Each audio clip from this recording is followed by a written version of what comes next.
So in this section, we'll be basically covering out how Ponziani looks on a chessboard, what is the logic behind it, and we'll see the standard opening and the simple mistakes that black normally makes and how we can cash on it. So Ponziani basically starts with pawn to e4, pawn to e5, then we go knight to f3, they go knight to d6. This is basically the most common position that we get to see in chess.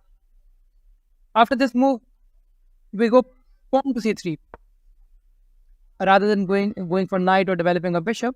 So the logic behind this move is that we have sacrificed this natural development square for the knight and we have put a pawn here. And the logic behind why we have made this move, I'll show you later. After black goes knight to f6, we push up on d4. So this pawn is now defending our pawn, this d4 pawn. So this is our Ponziani. And there are really interesting traps like coming right away. But we don't get to see the standard position in a lot of games, because in a lot of games that I have played or I have seen, what black does is they put their bishop out. They put the bishop on c5, which is a mistake, because after we push up pawn to d4, we are in a really good position. They take back, and the most intuitive move after this exchange is that they'll try to give a check, but block with a knight.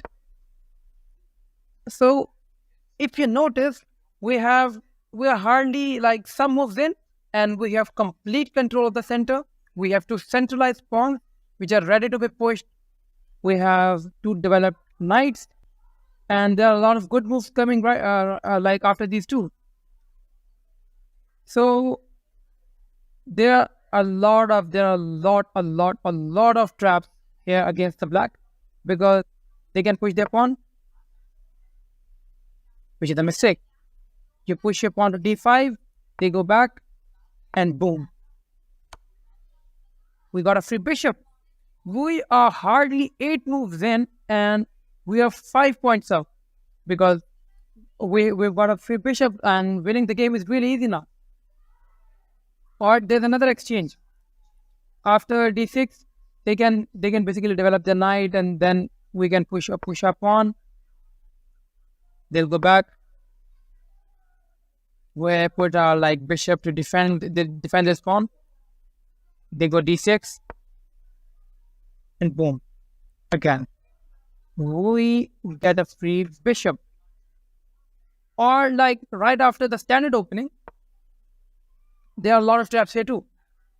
This is the second best move, and I'll explain you later why this is the second best move and what is the best move in the next segment, when we'll be discussing the challenging openings and the counter gambit. So, and black now basically they can take this pawn, or they can take this pawn. Taking this pawn is bad, because then we can just push up on, and they'll go back. We take this pawn back. We are even in material now, but there are really interesting attacks coming up. Attacking this knight is a blunder. It's a really bad mistake. Why? Because we can give up fork, obviously. We can win materials, or there's something even better. We can give a check with this bishop at b5. After the block, we take, they take back, we take again, they take back again, and boom. We are 6 or 7 points up, if we can see this evaluation bar. After 10 moves in, we are 7 points up almost. We can take this rook, we can take this free knight, because obviously after the block, we can exchange this bishop with this rook, or we can just take this knight freely.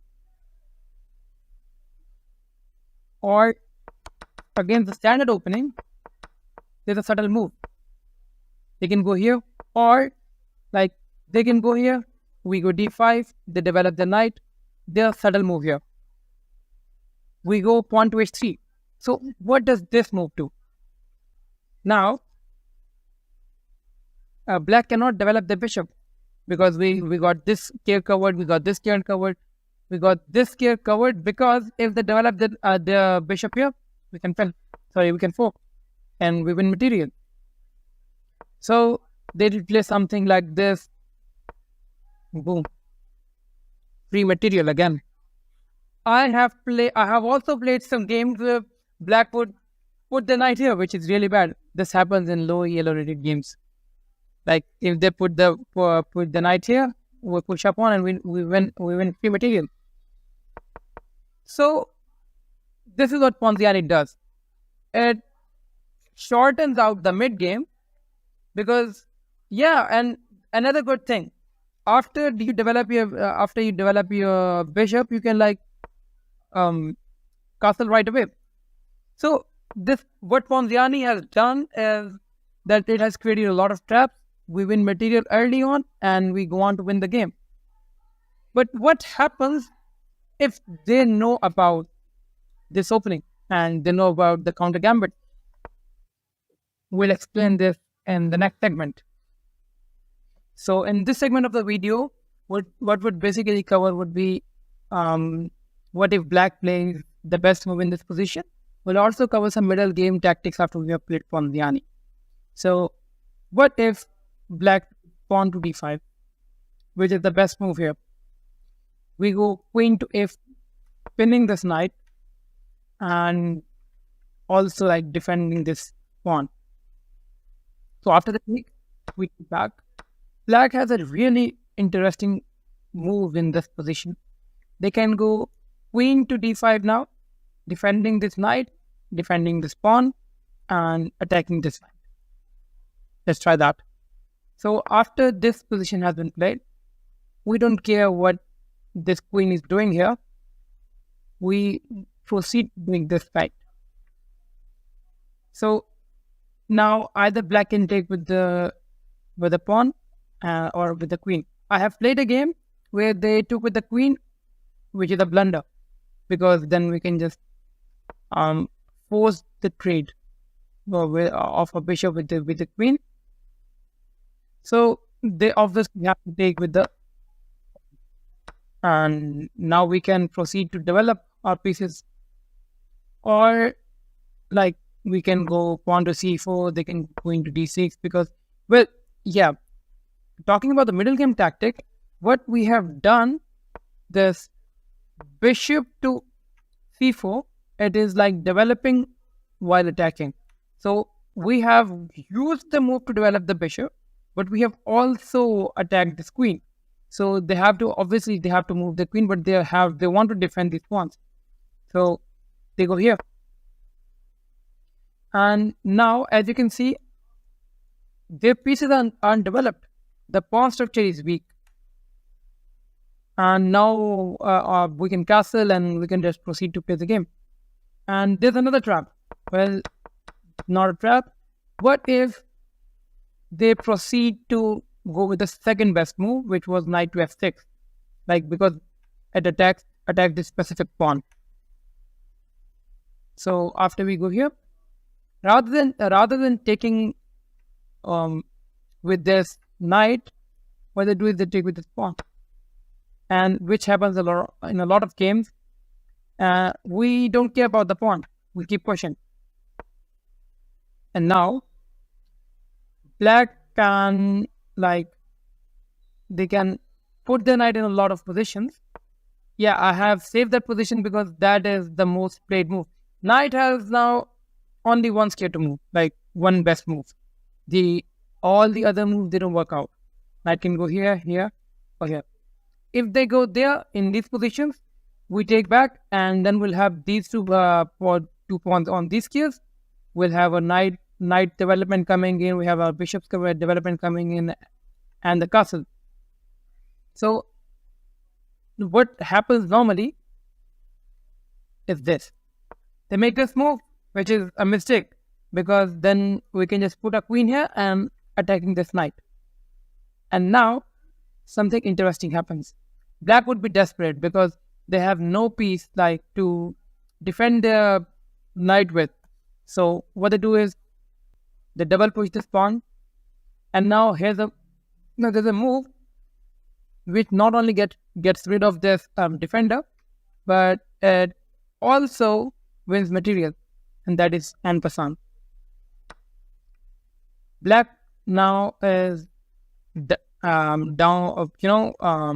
is in a predicament. Why? Because they'd want to go here to defend this knight like this. We can just go knight to d2, putting some pressure. And now they cannot trade. Even right now, they have no defender for this specific knight. So we'll win material here. Or what if at this position they put the queen on e7? It might seem like a clever move, but it's a mistake. Why? Because we can just proceed to take, and obviously they'll attack a pawn, because then they'll have like a triple attack. We don't care. What we do is we do a counter pin. You have pinned the knight to the king, and now if they take, we take back. They cannot take this specific bishop. And on the next move, we'll have a castle, and then we can, if they take our, span, we can just develop our this. We'll just put this rook to the e1, and we'll pin this queen. So if it works out, you could trade this rook with this queen. Or yeah, that's it, I guess. But there are some middle game tactics. Normally when you're playing Ponziani, in majority of the games, what you'll have is you'd be up some material, and you can get through the middle game phase as early as possible, because that is where I make majority of the mistakes. And there are a lot of pieces on the board, and you have to constantly think about them. So you can force some trades because after Ponziani, if it all works out well, you'll be up some material, and when up some material, you can trade pieces harmlessly. So you can move on to the end game, and you'll basically have more pieces. So it'll be easier to win the game. Hey, check this video out to make sure that you get more important information to bring your chess to the next level.